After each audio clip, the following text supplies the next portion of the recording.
Welcome to the Shay Risque podcast. Um, we are very sorry that we haven't been able to do a show in the last week, but Karissa, who is actually joining me now, has been pretty sick, but she's feeling much better now. Unfortunately, I kind of have what she had, and I'm not feeling the the greatest. So we're gonna have a pretty short show tonight. Um, Believe it or not, we actually do have some questions that we're going to read, and we are going to answer. Um, but before we get into that, um, we want to talk about our sponsors. And believe it or not, we actually do have sponsors. Um, if you would just go to our website shayrisque.com and click on the sponsors link, you will find um, two banners. One is for stockroom.com. They sell anything from toys to clothing, just about anything sexual and play that you will need. And the other one is smashwords.com. And they are basically your one-stop shop for anything that has to do with ebooks. Um, I have actually used them before, and they are excellent. Um, but that's about it uh, about that. Why don't you say hi, Carissa? Hello. She is pretty nervous right now because she's never done anything like this before. But why don't you go ahead and tell everybody about yourself? Hmm. Well, the main thing, I guess, is just I'm deeply, madly in love with my master. And why is that? Well, I mean, what's not to love, right? No, you're pretty amazing. Pretty amazing. Well, how, um, were you a slave before you met me? No. You were just an ordinary person with an ordinary life. Yes. Um, so what brought you into this way of life besides me? Well, basically, once Master introduced me to it, and, we had a lot of discussions about it, but it felt pretty natural for the most part. There were some things that were a little hard to grasp in the beginning, but after a lot of communication between the two of us, we've reached a relationship that works for both of us. Well, let me ask you this. I mean, since you've been involved and since your journey down this path, you've been doing a lot of reading online about this and various other things. Um, what do you think is the difference between having an online relationship and having one with someone that you can see every day, 24 hours a day? That's completely different. Um, you can't, you can't have, it's not like you can't start a relationship online um, or over the phone for that matter, but um, you can't really get to know a person until you're in a day-to-day relationship with them where you can see them at least on a regular basis, if not every day. And there's some aspects of the master slave relationship that tends to be just like a game, like a fun sexual thing. Mm-hmm. But that's very different from living with someone and truly respecting them and living in such a way as to please each other and fulfill each other's needs. It's it's real. It's not pretend. It's not part time. It's a real relationship. Well, if you had a choice between turning back the clock and heading down a different path or living the life that you live now, which one would you choose and why? What do you mean if I would I start this type of lifestyle earlier? No, would you avoid it altogether? Oh Lord, no. No way. Why? Why? Well, the biggest reason is because I love you. I wouldn't.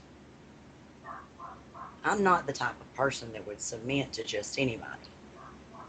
Okay. Um, I mean, there has to be a tremendous level of trust and the knowledge that you look out for my needs, wants, and best interests every bit as much as you do your own. Correct. And you're very clear about that. You don't take enjoyment out of doing anything with me if I don't enjoy it too.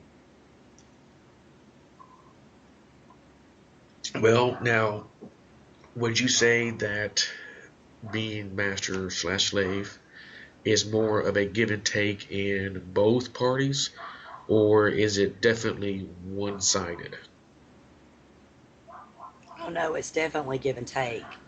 And that's not something that I see when I read about things online. I mean, um, it just seems like in some cases it's either um, all about the master and, you know, very little communication. Um, but no relationship can work long term like that. Okay. I mean, Now, there are times when I'm going to give more, and there are going to be times when you give more. right. But that's what a healthy relationship is made of. So you don't feel that a master who can give it more, I mean, as much, if not more, at times than their slave is a weak master. No, I mean, if you're a true master, I mean, you care for your slave. You love your slave. At least you care about them. I mean, you don't love anybody in the beginning of a relationship. I mean, it has to grow and develop over time. But um, if a person, if one person is continually just taking advantage of another and being inconsiderate of their needs, their feelings, their desires, their health, their body, that's not a relationship. That's abuse. Well, you said something just a moment ago that I want to hit on. You said that a relationship like this will have to develop over time. Right. Um, in your experience in talking to other people in and out of this lifestyle, um, do you think that most people in today's version of the lifestyle actually take the time to develop the respect and the trust that is unneeded? Well, my experience obviously is limited, but what I've seen, it's more like sexual play than it is like a true relationship. It's like pretend. And Right. I mean, there are times when you are, really enjoying the moment, and it can be very intense. You have very intense scenarios, very intense scenes, and but that's not something that you can maintain 24/7. I mean, you have a life, you have jobs, you have kids, Correct. you have things you have to do, there's But in our relationship, there's always that underlying understanding that of what master's role is and what my role is. So, that in and of itself, I think, is what makes this relationship show so unbelievably unique and special. Well, what is the biggest in all of your reading and exploration? What is the biggest misconception that you had before you started down this path? Um,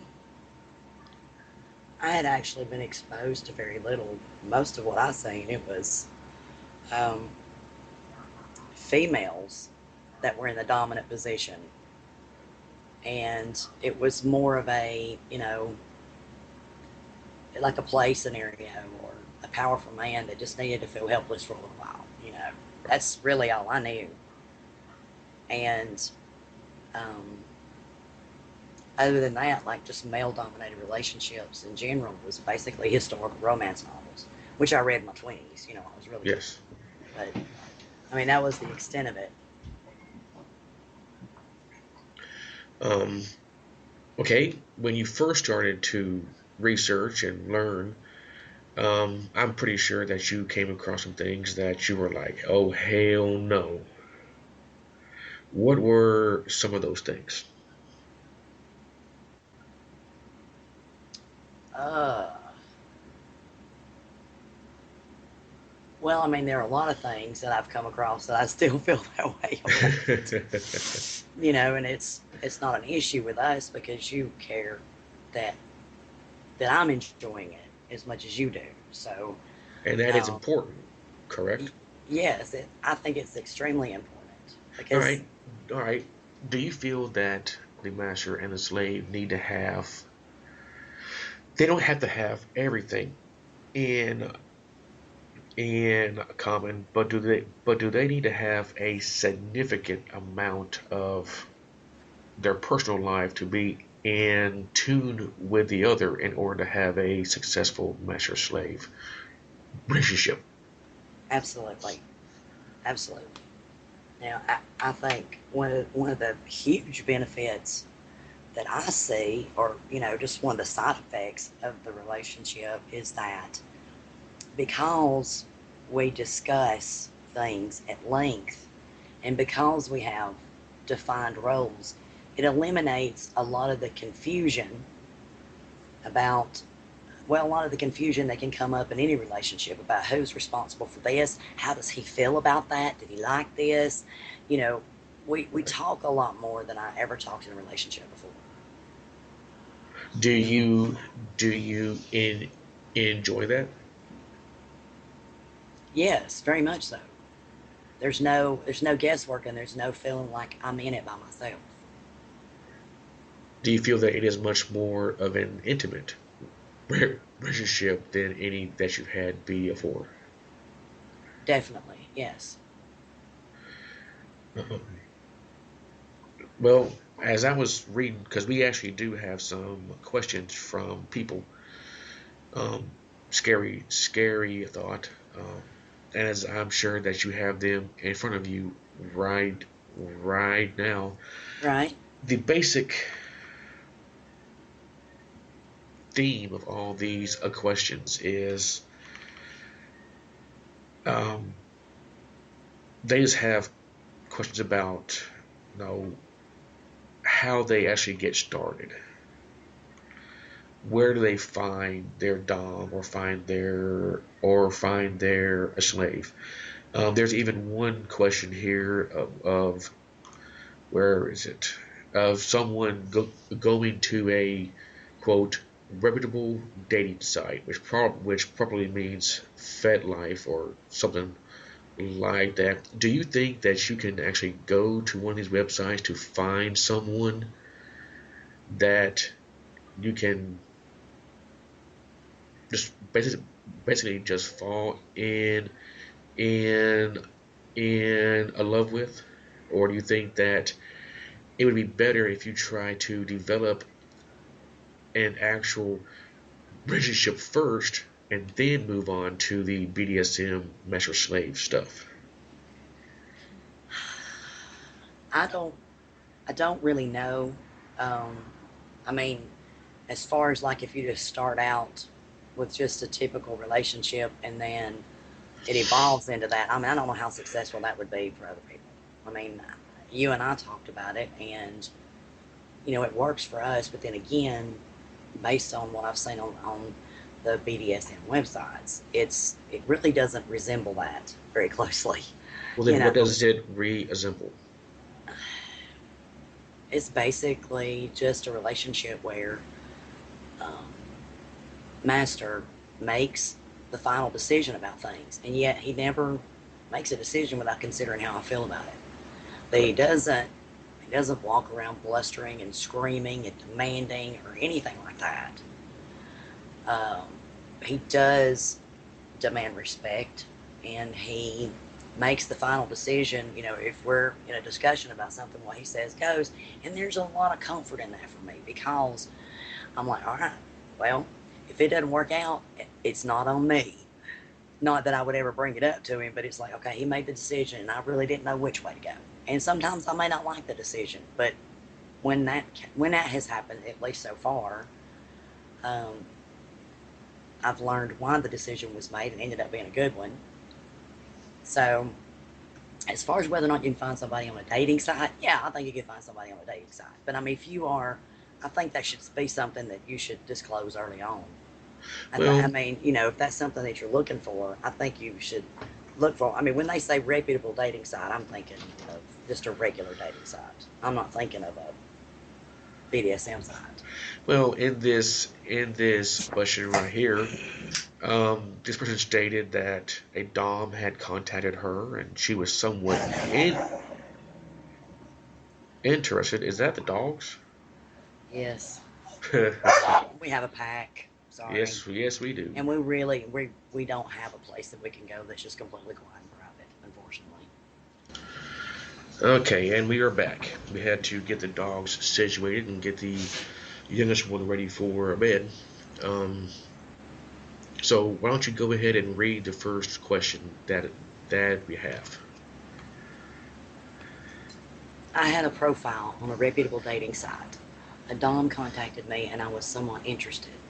I took about 6 months for us to actually talk via the web. Then we started texting and talking on the phone. Last week I met him face to face. He told me that he would kiss me and then I would suck his cock. He knocked on the door as promised. He kissed me and then told me I could suck his dick. I dropped to my knees. To make a long story short, I passed my quote sub evaluation anyway. I don't know what happens next. I've studied the web as this is new to me, and I want to be the best sub he's ever had. I would like to get any advice, help, or warnings in this area. I read something that said BDSM is similar to the childhood game of trust where you fall back and the other person will catch you. Can I ask my Dom what is expected or what will happen? I'm in no way submissive by nature, but it feels right with him. Thank you. Well, I believe that first off, I don't believe in a quote sub evaluation. Um, then if he's going to put her to a test to where it involves sucking his dick on their first meeting, something is kind of wrong there. What are your thoughts about this? Well, um, basically, I personally feel like it's very risky behavior. I mean, and that may be part of the thrill of BDSM for people is the risky behavior. But I mean, she knocked on his door. She didn't meet him in a public place. You Absolutely. know, I this is a relationship is a relationship first and foremost, and second of all, if she has to ask, if she can ask this man she's starting a relationship with questions, I mean, there's your sign right there. I Yeah, mean, that's there's got to definitely be communication. that is definitely the biggest red flag I have ever seen right there. Yes, and see that's why it's so scary to me that people think that having this type of relationship means skipping. Now, if you just want to go have risky sex, okay. But that's not the kind of relationship we have. No. Well, to me, and this is something that I have been noticing in the last few years, is that these lifestyle web date dating sites is not really dating. It's more of a place for people to just hook up. Oh, yes. Um, and I don't think that you can start a meaningful relationship based purely on sex.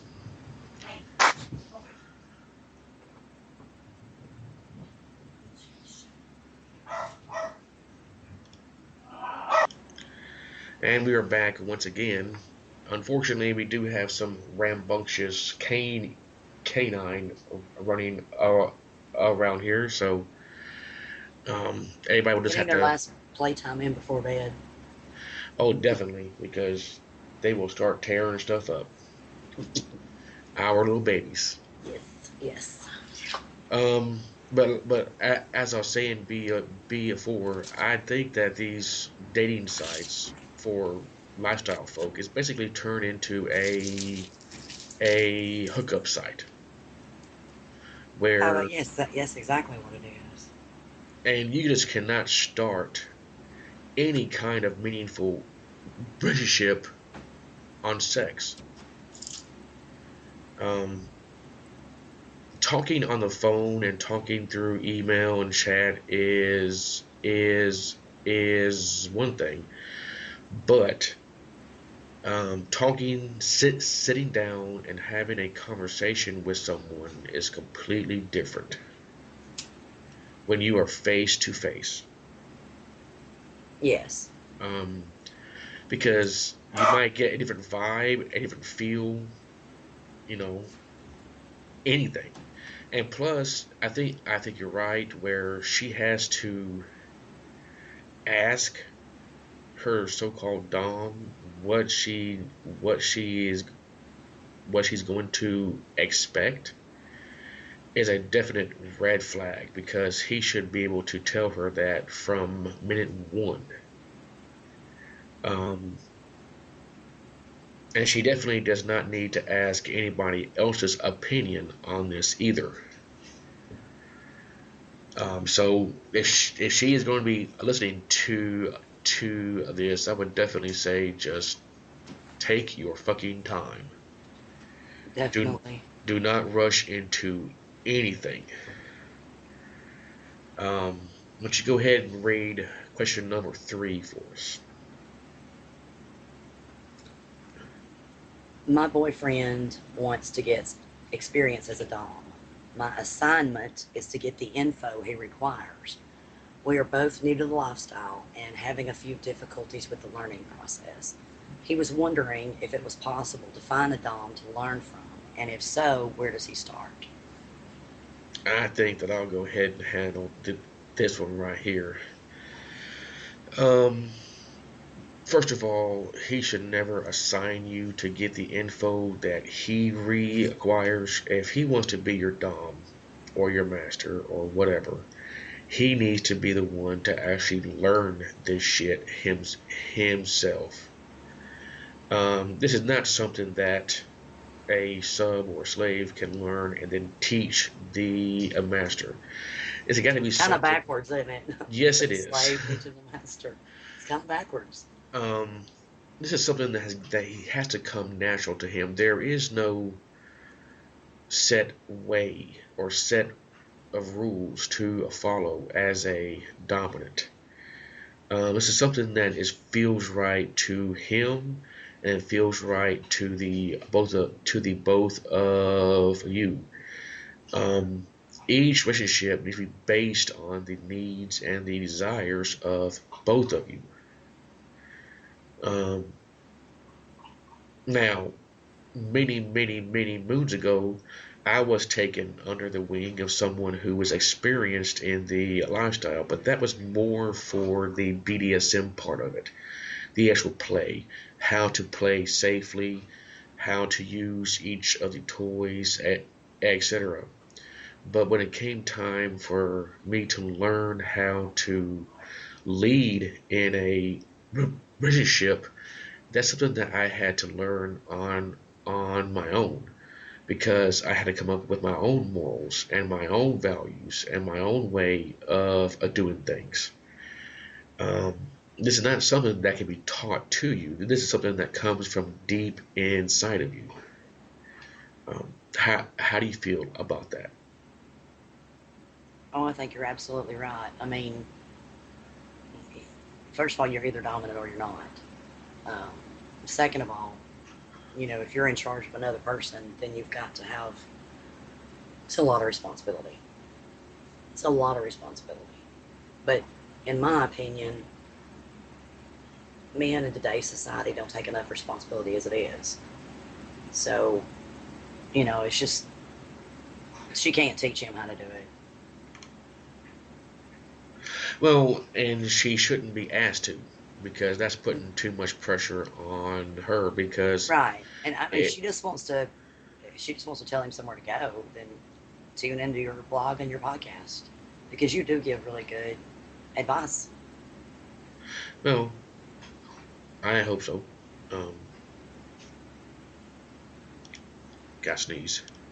Um, well, what I write and what I say basically just comes from me. There will be a lot of people out out there who will like what I have to say or write, and then there will be a lot that will completely disagree, and I'm okay with that.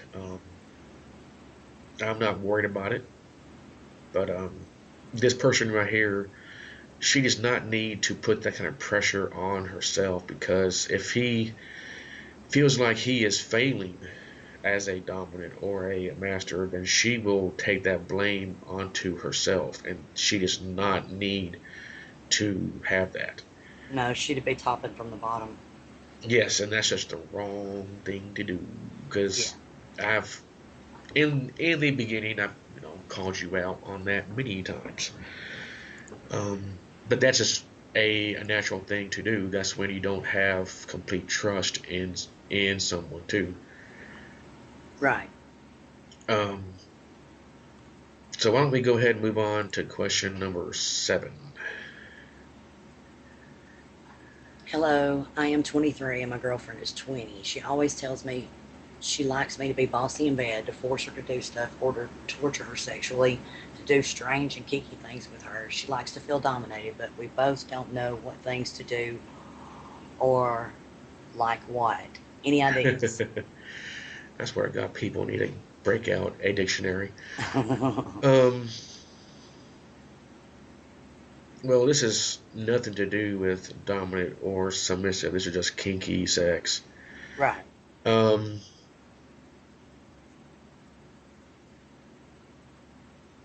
well, I mean, you're just going to have, Experiment. yeah, that's what you're going to have Just to do. experiment because then you're just talking about sex play. And yeah, and that's the best way to do it is just to try different things. I mean, there are plenty of books on the matter. Um, just watch porn, I guess. There's all kind of crazy shit that you can try. Lots of Um, squeeze. oh yeah. But just read. Do the go out and get yourself the Kama Sutra book. There you go. Um, yeah, they sent us a lot of long, long questions. Do we have time for one more? We have time for one more because I'm getting pretty tired and Okay. I'm coughing and sneezing. Is there one that you want to read? Mm, That's not too long.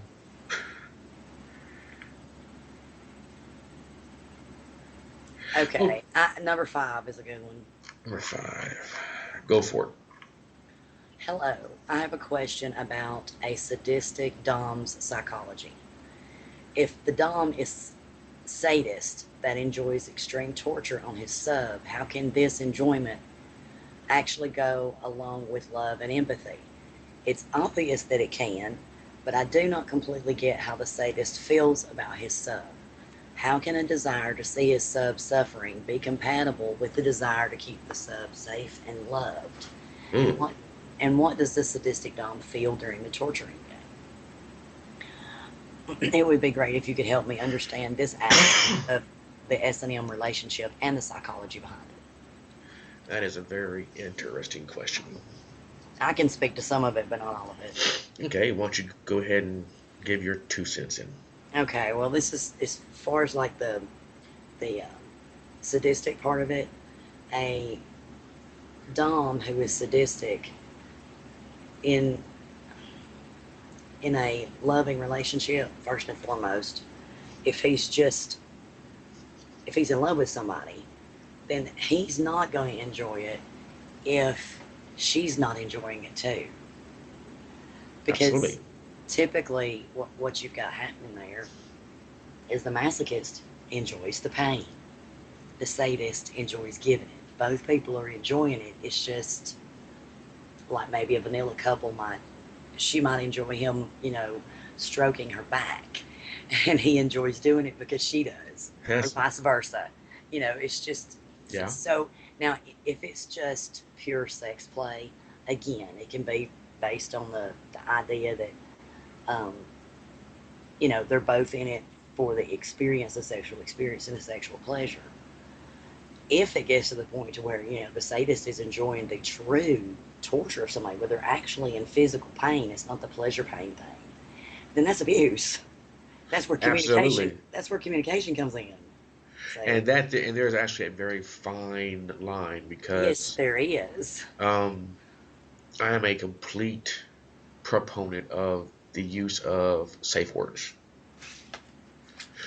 And if a so-called dom or a master will ignore a safe word, then that there is abuse. Right. Um, I view it like this right here. See, I'm not much of a sadist. I'm not. I like to do just enough to make my loving, beautiful slave uncomfortable. I don't like to inflict pain. I like to make her uncomfortable physically, not emotionally. Um, but whenever we do play like that, it's just play. It's called a scene where you are taking a step back from the world and just enjoying each other and what each other has to offer in that genre. Um, Can that you is, answer what she says? What does the sadistic dom feel during the torturing game? well, a massive fucking hard on. It's not, it's a very hard question to answer because, um, but first of all, you don't want to sound like a complete dick, but when I watch you squirm when I've tied you up, or when I flog your ass, or when I flog your pussy or your titties, or I use my crop, I love my crop. You hate my crop, but I love my crop. Um, I just enjoy watching you squirm. Um, Because you enjoy knowing that that's I have submitted to your complete control. exactly. Well, That's really it's not just that. It is the trust that exactly that's involved. It's the fact that you trust me enough to know when enough is enough. right. That's what turns me on. Now, I cannot speak to every single Dom, but I would venture a guess that that is for someone who is honest and forthcoming, who is in a loving, stable, dominant, submissive master slave relationship, that it is the idea that their person that they are with trust them that much. Um, but also, it's fucking fun. You know, I like to see the red marks. I do. It is a mental and emotional and definitely a physical turn on. Um, we don't call it singing. We call it training. It's just much more fun that way. Um, but uh, And it's not the only type of sex that we have. well, no, there are We other mix kinds it of up a sex. lot. We mix it up. You know, we keep it interesting. We mix it up. Yes. Um, but can the love and empathy go hand in hand? No, because you actually have to turn that off during a scene. Because at that moment it's just about physical pleasure. Um, Now after the scene is over with, you're back to being Mark and Carissa. Um, but that's when, and you know, we don't scene all the time. We scene sometimes, and we're back. Um, and so we don't do it all the time because when we do it, we want it to be exciting. We want it to be fresh. We want it to be naughty or erotic, and then we fuck like rabbits. But it's mostly just about the pleasure. What do you say? Oh, I wholeheartedly agree. Yes, but I mean, there's a level of trust between us that Master earned. I didn't just give it to him because he said he was a master. I mean, he had to earn my trust, and and he took as much time as he needed to make that happen. And I would say that that right there just about wraps up this episode of the Shay Risque podcast. Um, do not forget to visit our sponsors at shayrisque.com. They pretty much help keep this show free. You can find us um, on our blog shayrisque.com. You can find us on YouTube. Just type in the Shay Risque podcast. You can find us on Facebook, and you can find us in the iTunes store. Everything is free. Is there any last words or advice that you want to give to end this episode? Oh, I just think I've had a really good time. This has been nice. Well, then you're going to be on it every single show. How does Every that sound? single show. Wow. Yes. Um, so why don't everybody just visit us and just have a nice time, and do not forget to kiss the one that that you love. Bye bye.